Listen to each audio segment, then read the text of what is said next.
Bom dia, minha gente! Estamos aqui para a nossa live de hoje, a nossa leitura bíblica em ordem cronológica. Hoje vamos ler o capítulo 23 e 24 do livro de Jó, dando sequência aí a toda essa história tão maravilhosa que nos ensina tanta coisa, como vivemos dentro dos sofrimentos desse mundo corrompido pelo pecado, né?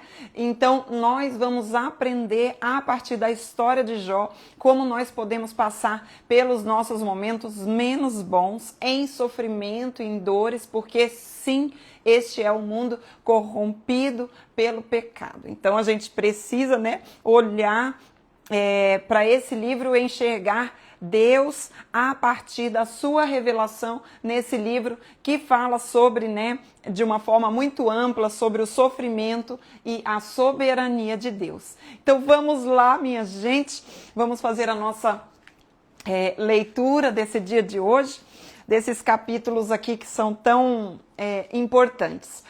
Como eu disse, né, como eu falei, então nós precisamos sempre ler esse livro aqui com o entendimento, sobre essas situações que acontecem no livro. Primeiro, que a gente precisa sempre ter em mente o quê? As duas perspectivas, né? A perspectiva terrena do que está acontecendo na Terra de forma visível e aquilo que acontece no céu, onde eles não conseguem enxergar. E a gente sabe que o motivo do sofrimento de Jó, ele e os seus amigos não vão encontrar respostas terrenas sobre aquilo que está acontecendo, aquilo que iniciou no céu. Então isso também já traz para nós um entendimento sobre que na Terra muitas vezes nós não vamos encontrar respostas mesmo, né? O que é isso? É eu me alinhar à revelação de Deus.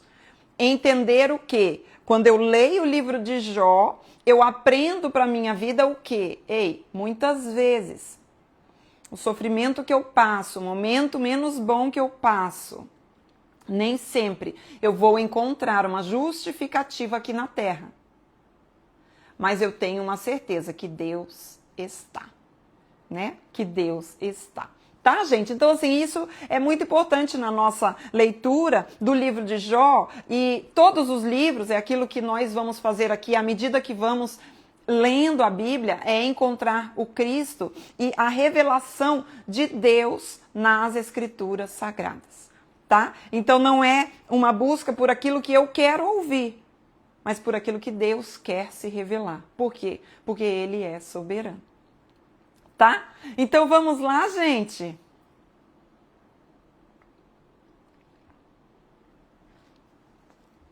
Vamos fazer a nossa leitura, então, do capítulo 23 e 24 do livro de Jó.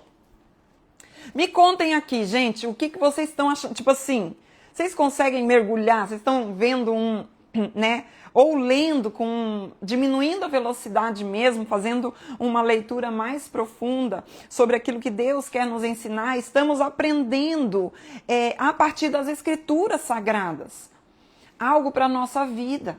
Vocês estão percebendo isso? Vocês estão, né? A gente está nesse mergulho, a gente está percebendo algo talvez mais profundo. Eu digo para vocês que nessa leitura deste ano, já li Jó algumas vezes, mas deste ano, o que acontece quando a gente mantém, né, uma constância com a palavra? O que acontece quando eu busco conhecer a Deus? Quando eu realmente, como estamos fazendo agora, diminuo a velocidade? O que eu estou fazendo?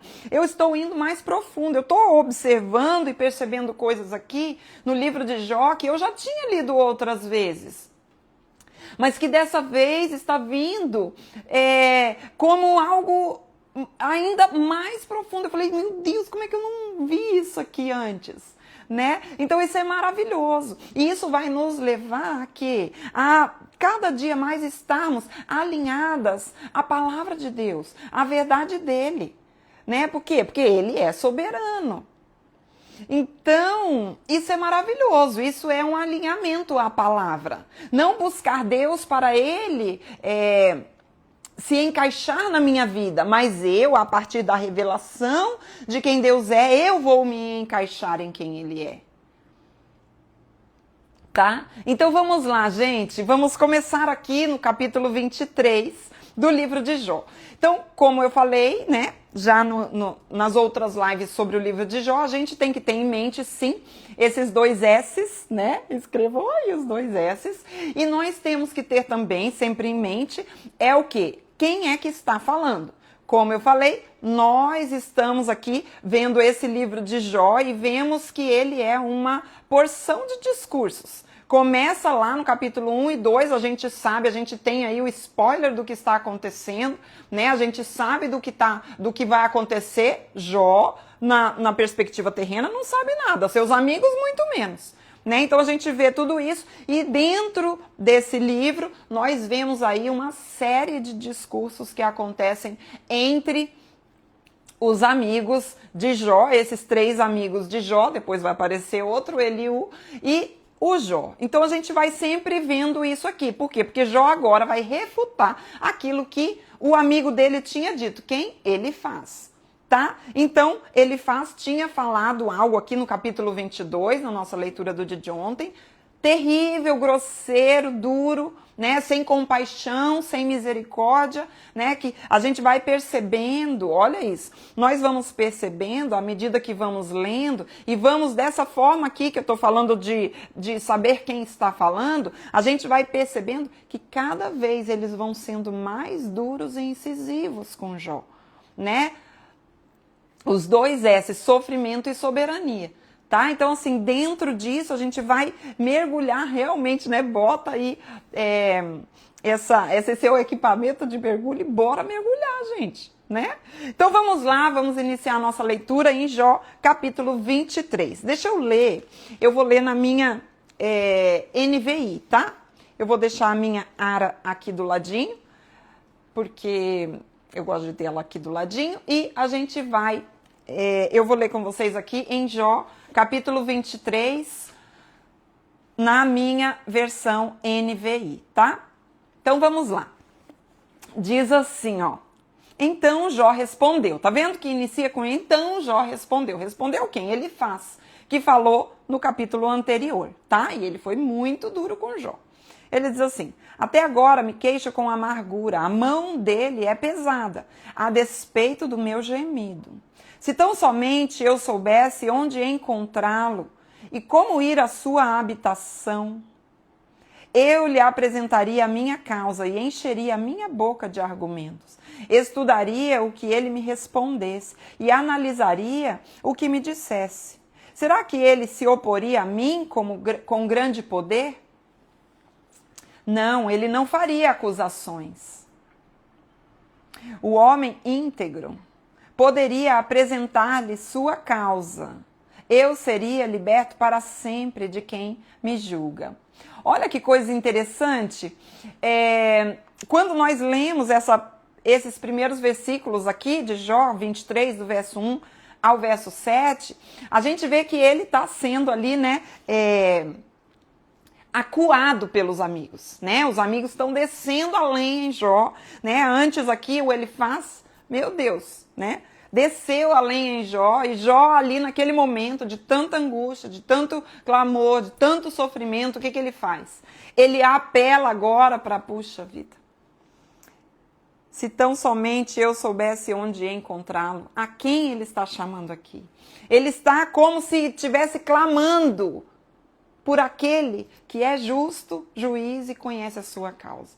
Ele está como se ele estivesse assim, ó, na Almeida, revista e atualizada, diz assim, ó, eu amo isso daqui. Gente, eu vou abrir um parênteses aqui, né? Quando a gente estiver lendo a Bíblia para buscar uma maior profundidade, né? Diminuir a velocidade, é uma coisa que é muito interessante e que nos ajuda muito no entendimento e aprofundar mesmo na palavra de Deus, é ter mais de uma versão bíblica, mais de uma versão da linguagem da sua Bíblia para você fazer a leitura, né? Então eu estou lendo NVI, mas a minha Almeida Revista e Atualizada está sempre aqui do ladinho, e quando eu faço a minha leitura pessoal, eu gosto de ter 2 ou 3 linguagens diferentes, Né? Então, olha só, a gente leu na NVI, agora o que eu faço? Eu vou pegar a Almeida Revista e Atualizada. Nova versão internacional, Almeida Revista e Atualizada. Então, eu vou pegar as duas. E com essas duas, eu vou ter um entendimento ainda mais profundo, gente. Olha que lindo que é esse texto bíblico já na Almeida Revista e Atualizada. Diz assim, se eu soubesse onde eu poderia achar, então me chegaria ao seu tribunal. Aqui, nessa versão, a gente vê o anseio de Jó em quem? Em encontrar quem? A Deus. A esse justo juiz. Aquele que não está com o dedo apontando para acusar.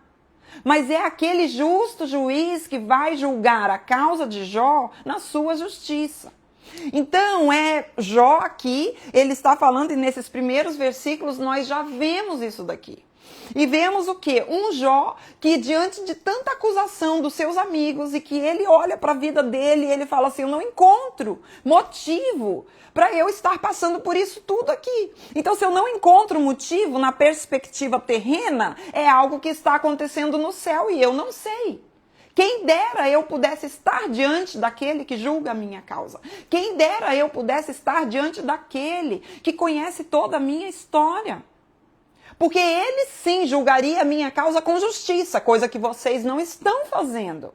Vocês estão julgando a minha situação com base na teologia que vocês criaram, do Deus que vocês criaram. Vocês estão entendendo? Então ele está falando assim, eu queria estar diante do tribunal de Deus. Porque ele sim julga com justiça. Então, é isso. E a gente vê que diante desse cenário que Jó estava passando, nesse capítulo 23 aqui, a gente vai percebendo. Então, por isso que é importante a gente ir lendo devagar, né? Lendo devagar. Então, Jó aqui, ele começa a falar sobre isso, né? Diante de toda a acusação que tem, ele tem um Deus que sabe de toda a história, que julga com justiça. Olha só o que vai acontecer. Versículo 8 diz assim, mas se eu vou para o Oriente, lá ele não está. Se eu vou para o Ocidente, não o encontro. Quando ele está em ação no Norte, não o enxergo. Quando vai para o Sul, nem sombra dele eu vejo. O que Jó está dizendo aqui? Jó está dizendo assim, eu anseio, eu busco, eu desejo, eu anelo por estar com o Senhor diante dele. Diante do quê? Do tribunal dele. Para que ele julgue a minha causa. Mas eu não estou encontrando. Eu não estou encontrando resposta. Eu não estou encontrando a voz dele. O que eu encontro? Silêncio. Mas esse silêncio de Deus não significa ausência. E isso é a coisa que a gente precisa ter em mente, que a gente aprende no livro de Jó, e nesse capítulo aqui, salta aos nossos olhos o quê? Que o silêncio de Deus não significa a sua ausência. E isso eu trago para a minha vida. Muitas vezes Deus não vai falar comigo. Eu não vou ouvir a voz de Deus, eu não vou saber que direção tomar. Mas esse silêncio não significa ausência. Não significa que Deus não está. Então isso daqui é muito importante quando a gente vai lendo isso daqui. E aprendendo com Jó. Ele está dizendo assim, eu olho para todos os lados, mas eu não encontro. Eu não estou encontrando. Eu não estou vendo Deus. Por isso que ele começa dizendo, quem dera eu pudesse estar diante dele. Porque o que eu estou vendo aqui? O que Jó via? Jó via vários dedos de acusação. Jó via pessoas trazendo para ele o quê? Uma justificativa na terra, uma justificativa para o sofrimento de Jó, mas que não eram reais. E eles estavam querendo o quê? Acusar Jó dos pecados que Jó não tinha cometido. Por isso que o capítulo anterior é tão duro. Onde ele fala tudo aquilo, ele fala coisas terríveis.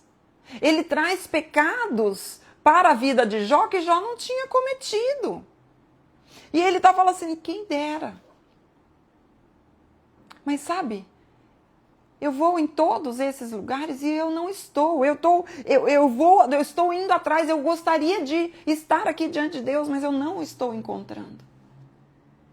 E quando a gente vê isso, e ao mesmo tempo a gente sabe do Salmo 139, que fala aqui, para onde eu me esconderei da sua presença. Por quê? Porque a presença de Deus está, apesar de nós sentirmos ou não, ouvirmos ou não. Deus está presente. Então isso é muito importante da gente entender. E aí ele fala assim, né? Ele está aqui falando justamente do quê? De que ele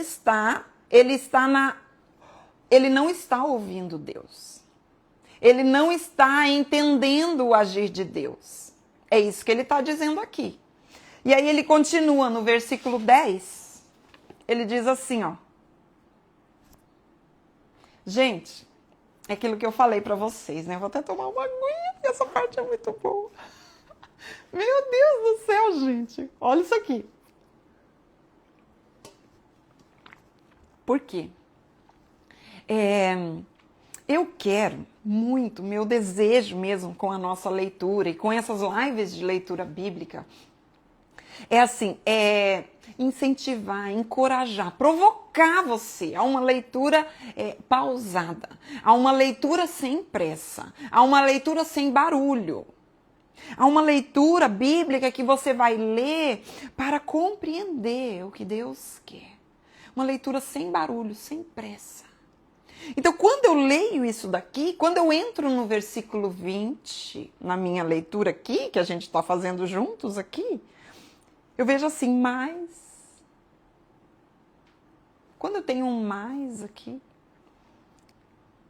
eu tenho que parar e observar, mais o quê? Ele vai fazer justamente esse contraste com aquilo que ele tinha acabado de falar. Então ele fala assim, ó, mas ele conhece o caminho por onde eu ando. Se me puser à prova, eu aparecerei como ouro. Meus pés seguiram de perto as suas pegadas. Mantive-me no seu caminho, sem desviar-me. Não me afastei dos mandamentos dos seus lábios. Dei mais valor às palavras da sua boca do que ao pão de cada dia. Meu Deus do céu, isso é sensacional. O que ele está dizendo aqui? Ele começa, a gente parou no versículo 12. Mas é interessante porque até aqui a gente parou 2 vezes. Vamos dizer assim que a gente dividiu essa porção, até o 12, em 3 partes, certo? A primeira parte é ele ansiando por estar na presença de Deus, aquele que julga com justiça. Depois ele começa a dizer, olha, eu estou sendo acusado por vocês, vocês não estão me acusando com base na justiça de Deus, mas na sua própria justiça. Carnal, egoísta, egocêntrica, diante de uma teologia da retribuição, vazia. Ele fala, quem dera eu estivesse diante dele, quem dera eu estivesse no tribunal dele.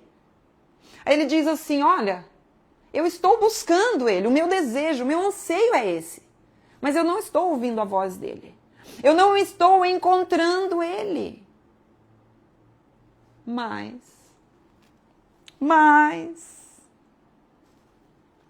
o que importa é que ele conhece o meu caminho. O que mais importa não é se eu o estou vendo, ou estou sentindo, ou estou ouvindo. O que mais importa é que ele está me vendo. Meu Deus. Gente, sério, eu não aguento isso não. O que mais me importa é que ele está me vendo. E que se ele me puser à prova, aparecerei como ouro. Ou seja, mesmo diante da ausência, dessa ausência no visual, no audível de Jó, ele descansa na certeza de que Deus está vendo ele. De que Deus sabe do seu caminho. De que Deus sabe como foi o caminhar dele. Com temor e reverência a Deus. Será que a gente pode descansar nessa verdade? Por que muitas vezes nós estamos aflitos? Eu não consigo ouvir Deus. Eu não sei onde é que Deus está. Porque Deus não me dá uma direção. E a gente fica aflita.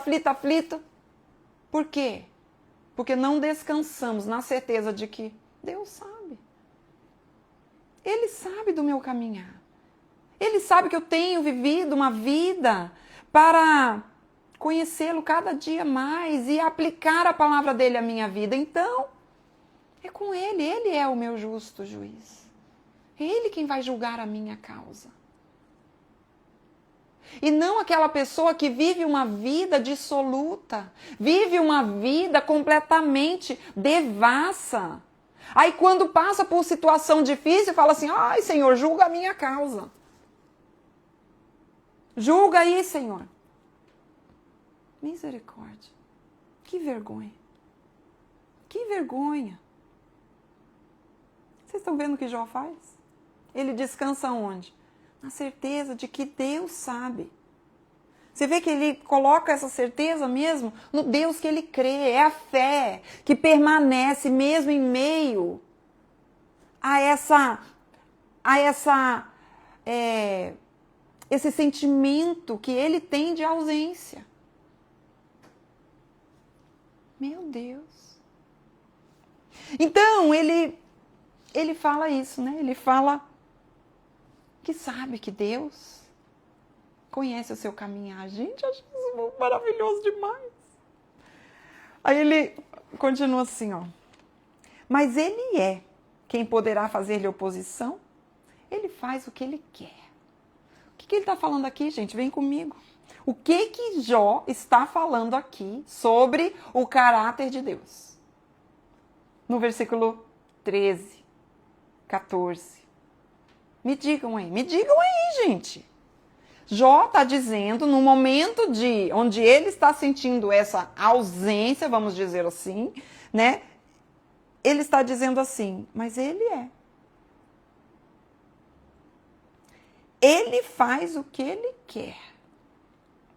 Ele executa o seu decreto contra mim e tem muitos outros planos semelhantes. Por isso eu fico apavorado diante dele. Pensar nisso me enche de medo. Deus fez desmaiar o meu coração. O Todo-Poderoso causou-me pavor. Contudo, não fui silenciado pelas trevas. A soberania. Aqui vemos Jó declarando o quê? Que Deus é soberano, mesmo na ausência. Mesmo se ele sabe ou não sabe o que Deus está fazendo na perspectiva terrena. Ele sabe que Deus continua sendo Deus. Que Deus faz o que ele quer, no momento que ele quer, com a pessoa que ele quer, da forma que ele quer. Deus é soberano. Então, mesmo diante do sofrimento, mesmo diante da acusação daqueles amigos, mesmo diante de palavras que estavam oprimindo Jó, ele fala, eu sei que Deus é soberano.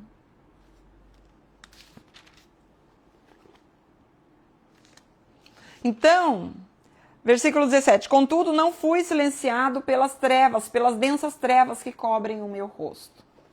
Então a gente vê, né, que Jó, ele fala aqui nesse capítulo, respondendo ao Elifaz, na sua dureza, ele fala assim, tá, Elifaz, realmente não é sobre isso, não é sobre um pecado meu, eu não sei, eu preferia muito mais estar diante do tribunal de Deus, estar diante dele, porque ele não me acusa, ele não me acusaria, mas ele julgaria a minha causa com justiça, porque quem acusa?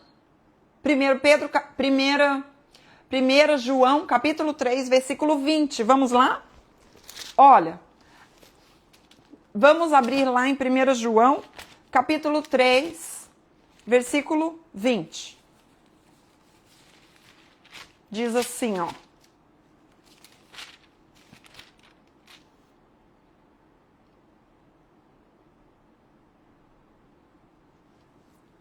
Primeiro João 3, 20. Diz assim, ó.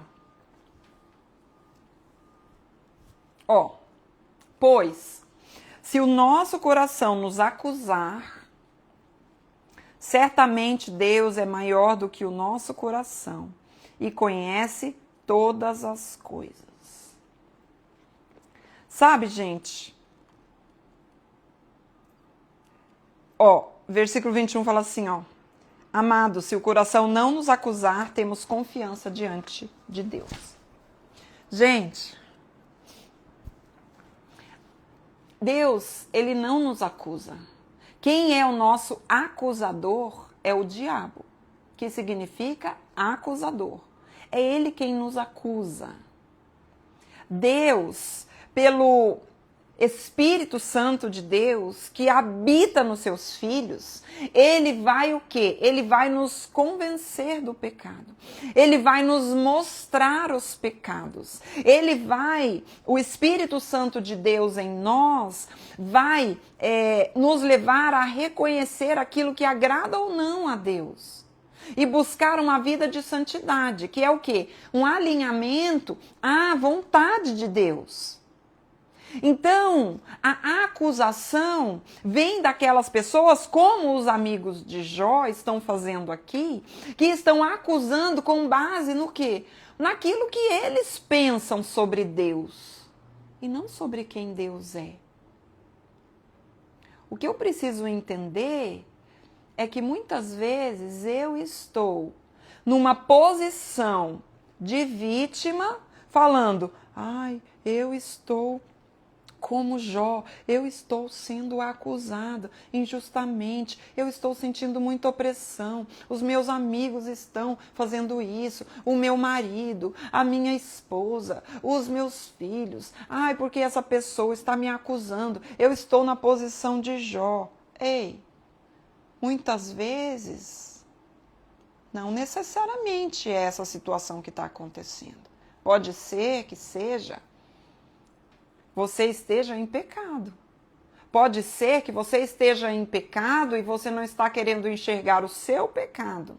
E está preferindo o quê? Ficar numa posição de vítima. Ai, eu estou sendo injustiçada. Eu estou sendo injustiçada. Por isso que eu preciso do quê? Do discernimento. Eu preciso buscar em Deus. E falar para o Senhor, Senhor, o Senhor conhece o meu caminho. Há algo em mim que te desagrada?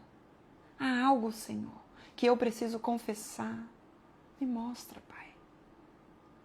Pedir para Deus nos mostrar. Porque muitas vezes nós estamos em pecado. Seja com a nossa língua, seja com aquilo que nós olhamos, vemos.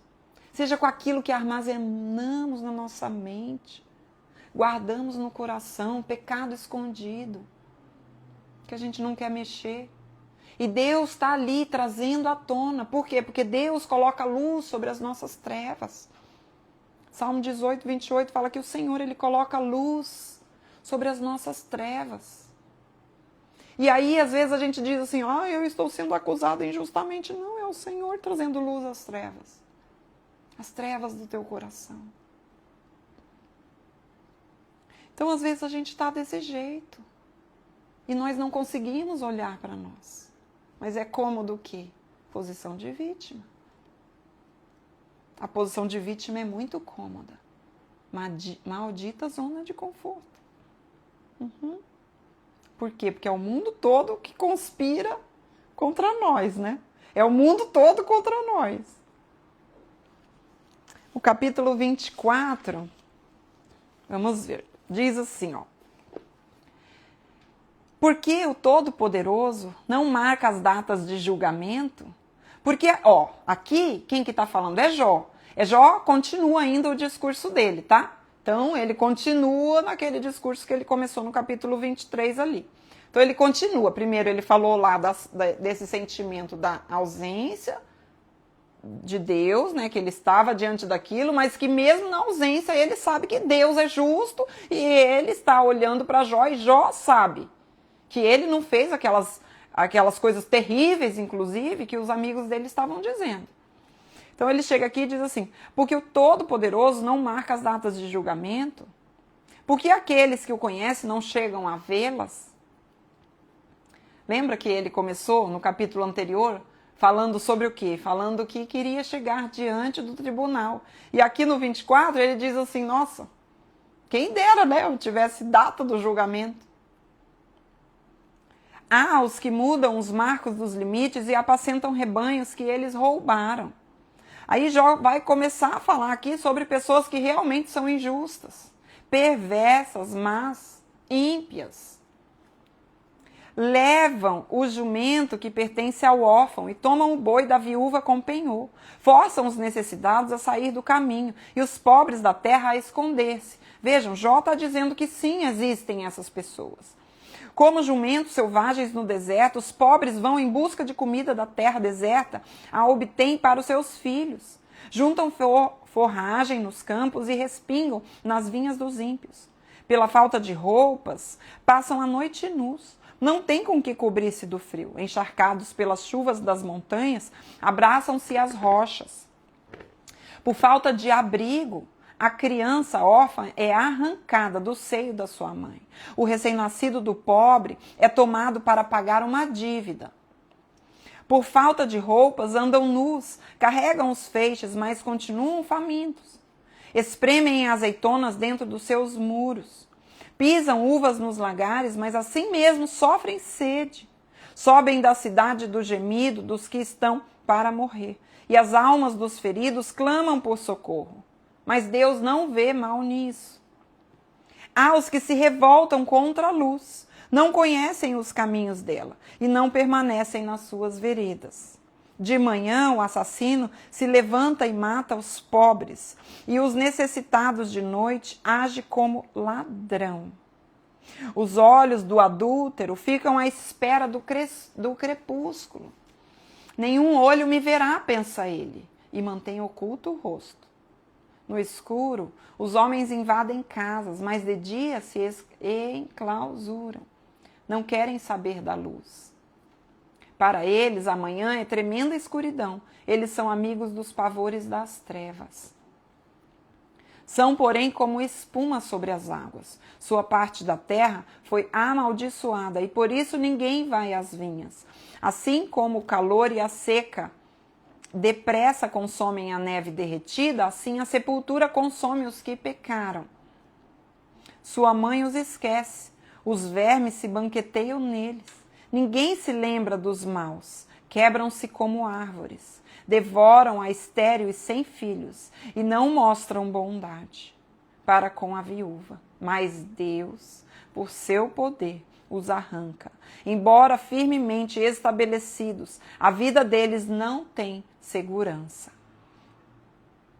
Ele poderá deixá-los descansar, sentindo-se seguros, mas atento, os vigia nos caminhos que seguem. Olha, Jó está falando aqui sobre a maldade dos ímpios, o sofrimento dos justos.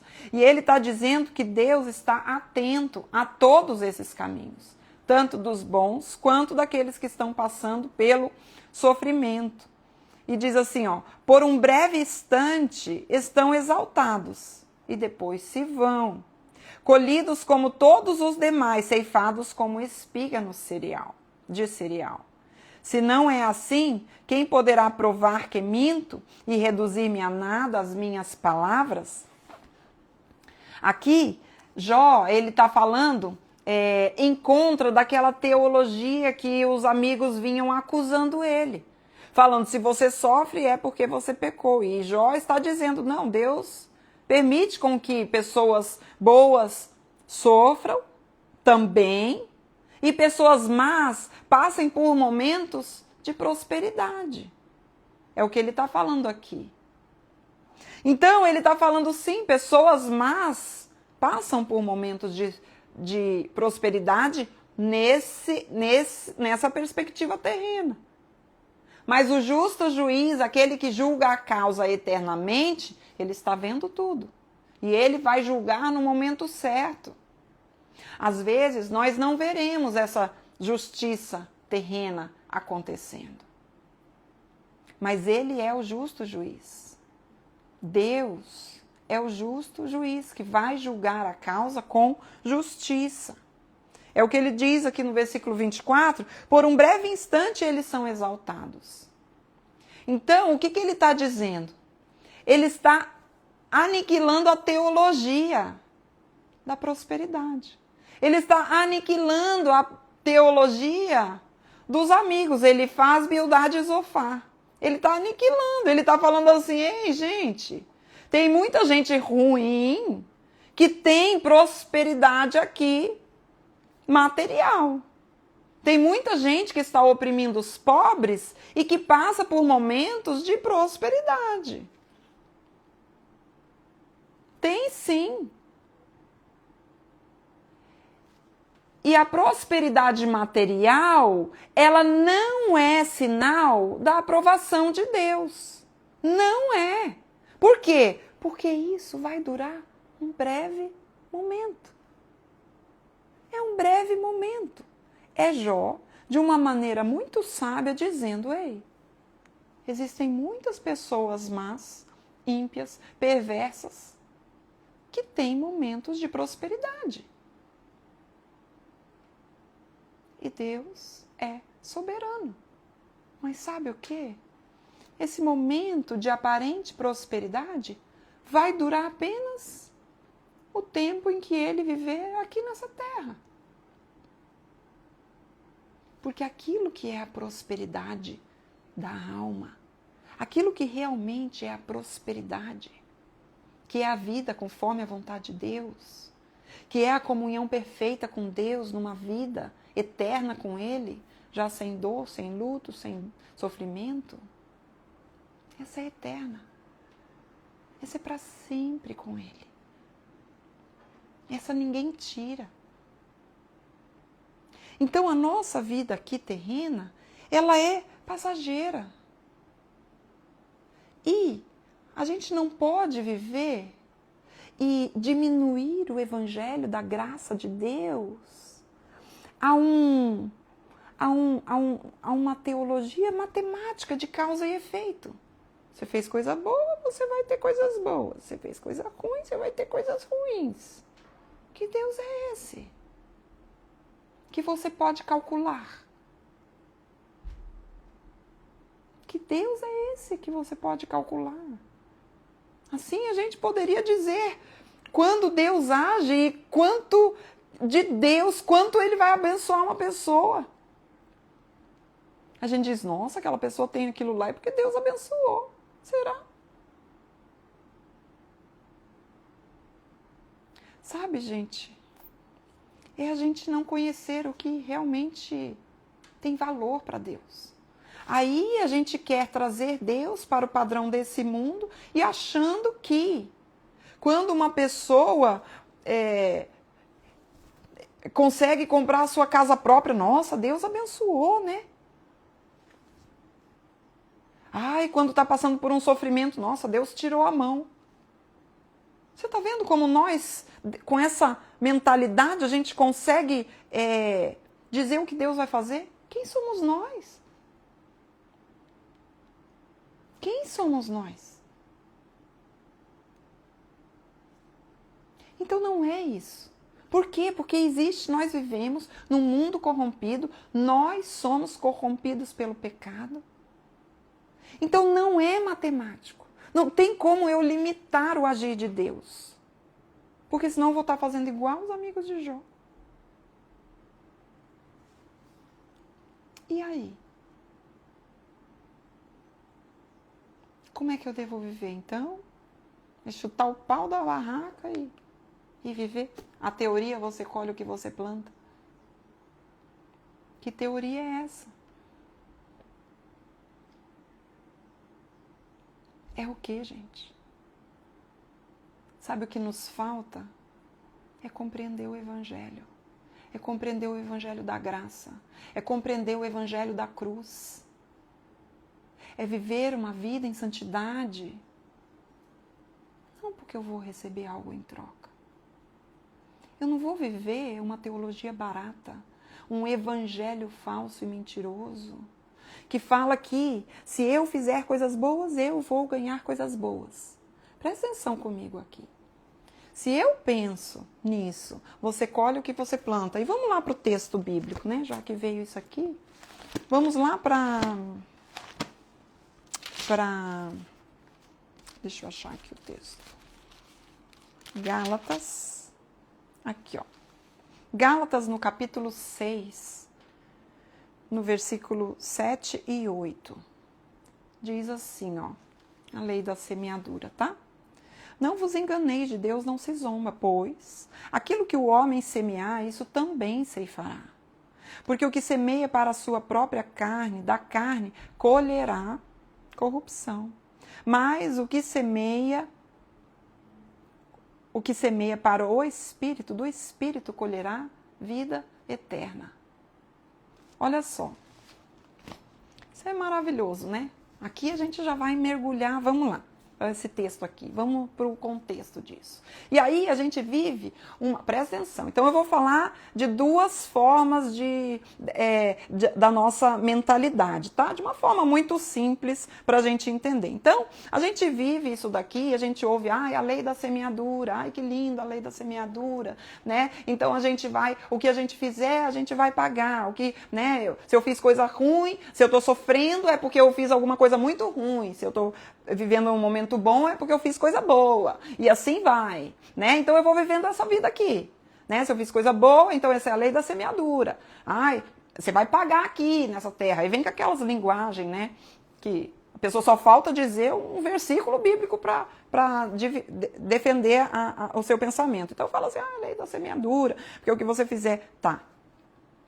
Aí eu vou e leio com atenção, com profundidade, o versículo bíblico.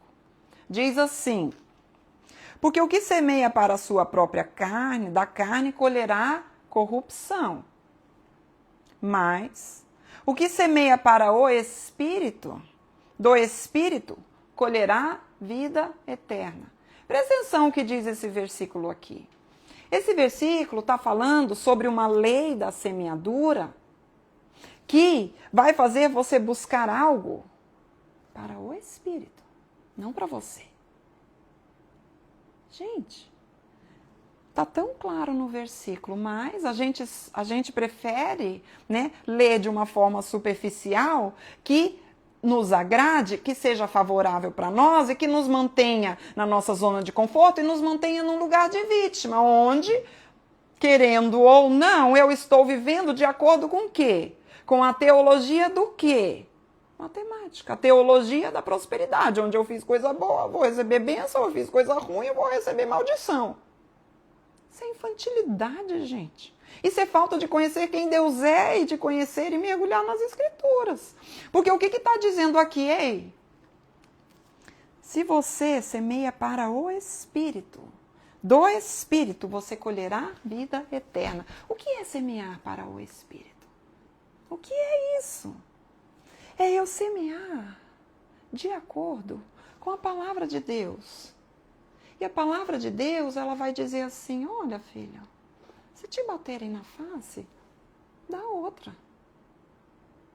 Ele vai dizer assim, se te chamarem para caminhar uma milha, vá 2. Ele vai dizer assim, eu te chamei para você servir e não ser servido.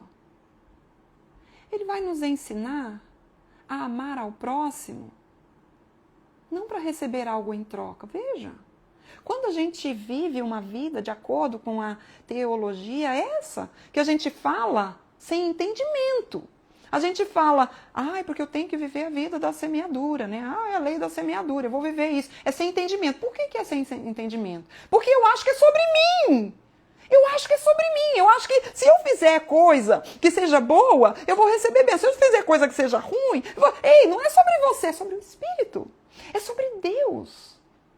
Então, quando eu faço para o Espírito, quando eu semeio para o Espírito, e o que é semear para o Espírito? É viver uma vida que agrada a Deus. Não é sobre agradar você, é sobre agradar a Deus. É sobre você se negar. É sobre você ser o discípulo que nega a si mesmo, toma a sua cruz e segue a Jesus. É isso que você tem feito ou você tem buscado algo para depois você dizer essa bênção que eu estou vivendo hoje é porque eu fiz aquilo. Não, não é porque você fez aquilo. É porque Deus é gracioso. Então eu preciso ampliar a minha visão e entender quem Deus é. Ele é. Ele é soberano. Porque não é sobre mim. Não é sobre, eu fiz isso, eu vou receber aquilo. E sabe, se eu for mais profundo nesse tipo de pensamento, eu acho que inclusive a minha salvação é por quê? Por merecimento. Veja. Eu estou fazendo tudo certinho. Então eu mereço a salvação. Você não merece a salvação. Eu não mereço a salvação. A única coisa que nós merecemos. Ai, meu Deus. Vai chocar. Sabe o que é que nós merecemos? O inferno. É isso que nós merecemos. Todos nós. Se Deus não vem com a sua misericórdia, com a sua graça, nenhum de nós poderia viver essa vida eterna com Ele. É por isso que Ele diz, aquele que semeia para o Espírito, do Espírito, receberá para a vida eterna. É totalmente diferente de causa e efeito. Se eu acho que é... Vocês entenderam isso, gente? Se eu vivo de acordo com uma lei da semeadura, numa leitura que é um versículo bíblico fora do seu contexto e fora do entendimento, eu vou achar que coisas boas acontecem comigo. Por quê? Porque eu fiz algo bom. Vocês entendem isso? Aí você pensa, depois disso, aí você fala assim, então eu não tenho que fazer coisa boa? Não. Amadas, meus queridos, nós somos feituras de Deus, criados para boas obras. Efésios, capítulo 2, versículo 10. Nós somos feituras de Deus, criados para boas obras. Então, o fazer boas obras não vai me dar ponto com Deus para eu receber alguma bênção que eu espero. Não. Vai apenas manifestar o Deus que eu sirvo. Vai apenas revelar que eu tive o entendimento de que essa graça me alcançou. O entendimento de que eu não merecia nada. Mas essa graça e essa misericórdia de Deus me alcançou. E agora a minha vida é o quê? É uma resposta a isso. Como? As boas obras. E sabe o quê? Sem esperar nada em troca. Porque o maior prêmio eu já tenho, que é Ele mesmo. Meu Deus, gente. Meu Deus do céu. Então, quando eu vejo isso daqui, eu entendo com maior profundidade o que Jó está nos mostrando aqui. Ele está aniquilando aquela teologia da prosperidade, onde vai me levar a buscar coisas nessa terra. Ei, não, gente. Não, não. Não é sobre isso. Até o amigo dele diz assim, ó. No capítulo 22, olha isso. Ó. Eu quero voltar no capítulo 22, tá? No capítulo 22, e quem semeia para a carne? Quem semeia para a carne não tem esse entendimento. Vai colher da carne, né? vai passar a vida dela sem colher o quê? Qual que é o prêmio, gente? A vida eterna com o Senhor. É a vida com o Senhor, Ele é o nosso prêmio. Olha, no capítulo 22 de Jó, nós lemos que dentro da acusação que ele estava fazendo a Jó, eu quero voltar ali, quando ele começa a dizer para Jó, Jó, você precisa se arrepender. Se arrependa disso que você está passando, né? Ele fala assim, se arrependa, porque olha, os teus atos são terríveis, né? Ele começa a falar aquele monte de coisa, eu não vou passar por aqui, e ele fala assim, no versículo 24, ele diz assim, e deitares ao pó o teu ouro e o ouro de Ofir entre pedras dos ribeiros, ali, no versículo 23, tá? Do capítulo 22, eu voltei um bocadinho aqui, diz assim, se te converteres ao Todo-Poderoso, serás restabelecido. Se afastares a injustiça da tua tenda e deitares o pó, o teu ouro e o ouro de Ofir entre pedras do ribeiro, ou seja, ele está dizendo assim, se você se arrepender, Jó, você vai ser abençoado. Olha isso aqui, a gente sabe que estava acontecendo algo na perspectiva celestial, né? E que isso aqui, essa causa e efeito, não era sobre isso. Aí ele diz assim, no versículo 25, diz assim, então o Todo-Poderoso será o teu ouro, e a tua prata escolhida. Deleitar-te-á, pois, no Todo-Poderoso, e levantarás o rosto para Deus. Orarás a Ele, e Ele te ouvirá, e pagarás os teus votos. Isso nós lemos no capítulo de ontem. Ele faz dizendo, faça isso. Que aí Deus vai ser o teu ouro, Ele vai ser o teu tesouro. Quem é que diz para ele faz? Que Jó já tinha o seu tesouro. Jó já se deleitava no Todo-Poderoso. Jó já vivia com os olhos voltados para esse Deus. E esse Deus o sustentava nesses momentos de sofrimento, de dor e de ausência de resposta. Jó já tinha esse tesouro. Jó já se deleitava nesse tesouro. Vocês estão vendo que ele traz isso. Ele fala para ele, você está sofrendo é por causa disso. Então se arrependa para você novamente ser próspero. Não é sobre isso. E ao mesmo tempo, Deus nos criou para fazermos boas obras. Vocês entendem isso, gente? Vocês entenderam aqui comigo? Então, nós finalizamos essa leitura de hoje, Jó, capítulo 23 e capítulo 24, onde vemos um Jó aqui que questiona, né, diante disso tudo, ele fala, né, da acusação dos amigos, ele quer ir a esse Deus, ele fala, quem me dera estivesse diante do tribunal daquele que julga com justiça. Eu não estou vendo Deus agir, eu não estou ouvindo a voz dele, mas o que importa é o que? É que ele está me vendo. É que ele vê o meu caminho. É que ele sabe como eu tenho andado. E sabe o que? Para mim, é isso que importa. Ele me vê. E ele é soberano. Ele faz o que ele quer na hora que ele quer. A minha vida pertence a ele. Eu já tenho o meu tesouro. Jó dizendo. E vamos para a cereja do bolo. E eu vou falar o meu caderninho Oba.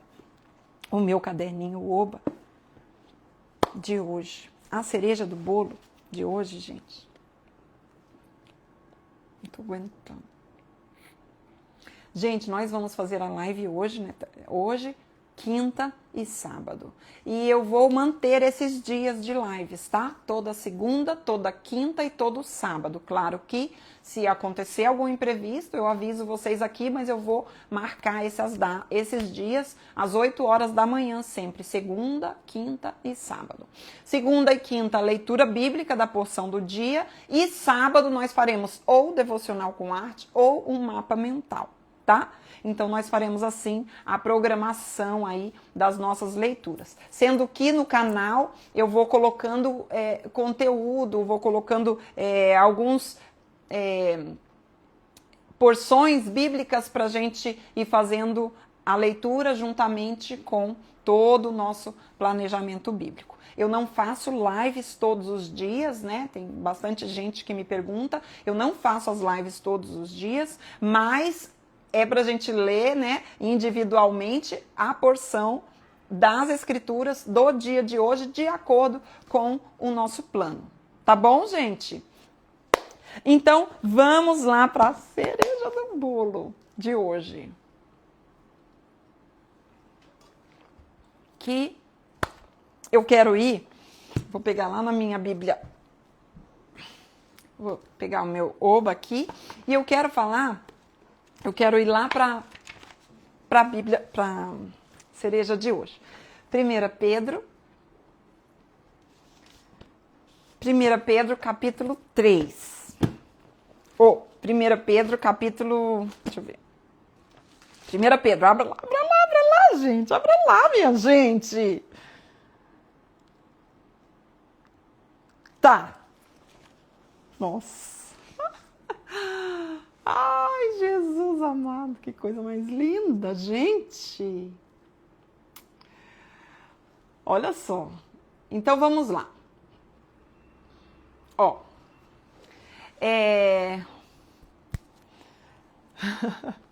Vamos lá.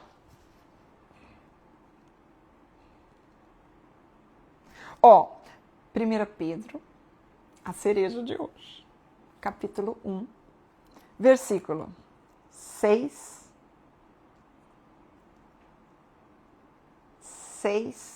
ao 9. Olha, 1 Pedro, capítulo 1, versículo 6 ao 9. Diz assim, meu Deus, ai gente, eu não aguento. Fala assim, ó. Nisso exultais, embora no presente por breve tempo, se necessário, sejais contristados por várias provações, para que, uma vez confirmado o valor da vossa fé, muito mais preciosa do que o ouro perecível, mesmo apurado por fogo, redunde em louvor, glória e honra na revelação de Jesus Cristo, a quem, não havendo visto, amais, no qual não vendo agora, mas crendo, exultais com alegria indizível e cheia de glória, obtendo o fim da vossa fé, a salvação da vossa alma. Gente, esse texto, depois da leitura que nós fizemos hoje, de Jó, onde até voltamos na acusação de Elifaz do capítulo 22, quando ele diz, ele será um ouro para você, ele será o teu tesouro, se arrependa para que você possa desfrutar dele. Jó já desfrutava, gente. Embora, e olha isso aqui, gente, o que ele está dizendo, Pedro, aqui, ó? Não, no presente, por breve tempo, foi o que a gente falou. É pouco tempo diante de uma eternidade. Se necessário, sejais contristados por provações. Há muitos sofrimentos nossos que são provações.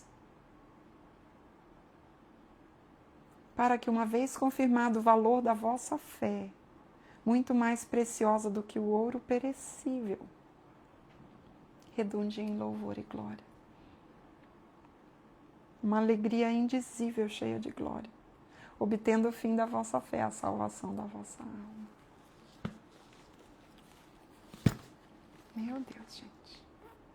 Sabe, o convite do Senhor para nós é, sabe o quê? Dê um passo além. Caminhe com uma fé bíblica, de acordo com o Evangelho de Cristo, o Evangelho verdadeiro. com o evangelho da cruz de Cristo. Sabe, então o convite vai além de uma vida espiritual que te favorece em todo o tempo. Infantil, imatura. Onde você faz uma coisa boa, você vai ter uma coisa boa. Você faz uma coisa ruim, você vai ter uma coisa ruim. Da onde? Se nós vemos ímpios que prosperam. Não é assim, Deus é soberano. Ele quer que nós tenhamos e façamos boas obras. Em todo o tempo. Por quê? Porque nós fomos criados para isso. E dessa forma eu estou revelando o quê? O meu DNA. Estou revelando quem? Cristo. Estou revelando quem? O Espírito. Por quê? Porque eu semeio para o Espírito. E do Espírito eu receberei. Então é o valor do Espírito que eu recebo. É um olhar para o eterno, não para o terreno. Porque o terreno é passageiro. E sabe? O maior tesouro eu já tenho. É Ele. E esse Deus, esse tesouro, ninguém pode tirar. Mesmo se eu não estou ouvindo, se eu não estou entendendo e se eu não estou vendo. Eu sei que o meu Redentor vive. Meu Deus, gente. Então que Deus abençoe e nos vemos aqui na quinta-feira. Eu vou colocar o meu caderno, tá, gente? O meu caderninho Oba. Eu vou dizer para vocês aqui a data, né? A leitura. As palavras eu coloquei tribunal, soberania e justiça. Personagem coloquei só Jó, porque só Jó aparece nesses 2 capítulos. O versículo, eu coloquei Jó 23, versículo 10, tá? O versículo 10. Mas ele sabe o meu caminho. Se ele me provasse, sairia eu como ouro. Os meus pés seguiram as suas pisadas. Guardei o seu caminho e não me desviei dele. Jó, aplicação. Eu coloquei assim, ó. Jó responde às palavras de Elifaz. Eu gosto muito de trazer isso, né? Sempre sabendo, ó, isso aqui é Jó respondendo ao que Elifaz tinha dito, né? Eu escrevi assim, Jó responde às palavras de Elifaz, demonstrando o seu desejo profundo de encontrar-se com Deus, pois ele sim é justo e julgaria a sua causa com justiça. Em meio ao seu sofrimento e sensação de ausência da presença, mais uma vez ele declara com convicção que sabe que o Senhor o vê. Ai, que lindo! E a oração? A minha oração, né? É como eu falo para vocês, a oração é uma pequena porção de acordo com aquilo que nós lemos ali. Então, a minha oração é uma resposta àquilo que eu acabei de aprender com a palavra revelada. Então, eu coloquei assim, né? E é uma porção que vai fazer parte de uma oração minha. Então, diz assim, eu coloquei assim, Senhor, me ajuda a enxergar o Senhor em meio a momentos de incertezas circunstanciais. E que nenhuma delas me leve a questionar a sua presença, nem negar o seu caráter, pois eu sei que tu estás. Meu Deus, gente! É sensacional. Amém? Então, que Deus abençoe. Eu vou colocar a foto do meu caderninho aqui e a gente se vê na live na quinta, mas até lá eu vou colocando conteúdo aqui. Tá bom, gente? Deus abençoe.